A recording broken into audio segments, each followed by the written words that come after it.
భావ మమతల భావ కవితలి శుభలేఖలు కావాలి బ్రహ్మ కలిపిన జన్మముడులకు సుముహూర్తం రావాలి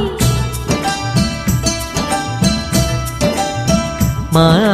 7 అడుగుల జోడు నడకలు ఊరంతా చూడాలి వేలు విలువని తోడు ఇమ్మని అక్షింతలు వేయాలి ఇన్నాళ్ళు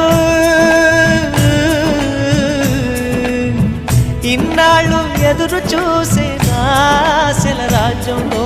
రాణిని తీసుకువచ్చే కళకళ కనబడగా గుండె గూటికి పండుగొచ్చింది పండు వెన్నెల పంచుతుంది మబ్బుల్లో జాబిల్లి ముంగిట్లో దిగుతుంది నా ఇంట్లో దీపం పెడుతుంది